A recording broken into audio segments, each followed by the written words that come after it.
उस गली का गधा हूं मैं जिसमें मांगते ताजदार फिरते हैं। আমি তো এমন গলির ভিখারি, আমি তো এমন রাস্তার ভিখারি, আমি তো এমন জায়গার ভিখারি যেই জায়গায় ভিক্ষা চাওয়ার জন্য পৃথিবীর বড় বড় রাজা বাদশারাও মক্কা এই মদিনা শরীফে নবীজির অলিতে গলিতে, মদিনার অলিতে গলিতে নবীজির দরবারে ভিক্ষা যাওয়ার জন্য ঘোরাফেরা করে। জোরে বলুন সুবহানাল্লাহ। আল্লাহ হযরত বলতেছে আমি তো এমন জায়গার ভিখারি যেই জায়গায় পৃথিবীর বড় রাজা বাদশারাও ভিক্ষা করে। জোরে বলুন না সুবহানাল্লাহ। উনি শেরে বলতে বলতে এক পর্যায়ে বলতেছে ফুল क्या देखूं मेरी आंखों से मैं दश्त तैयबा के खारे फिरते हैं।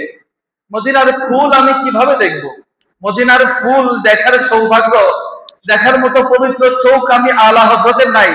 আমার কাছে তো মদিনার কাঁটাকেও ফুলের মতো লাগে। জোরে বলুন সুবহানাল্লাহ। মদিনার কাঁটা, মদিনার কাঁটা আলা হযরত বলতেছে এটা আমার কাছে কাঁটা না, এটা আমার কাছে ফুলের মতো।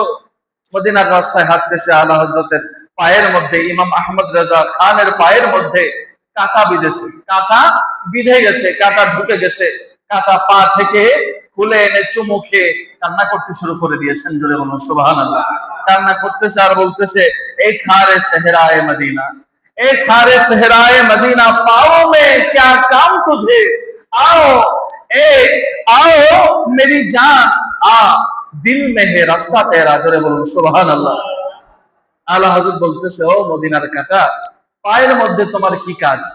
তোমার জায়গা তো আমার দিলের মধ্যে। জোরে বলুন সুবহানাল্লাহ। মদিনার কাঁটাকেও আলা হযরত এত ভালোবাসতেন।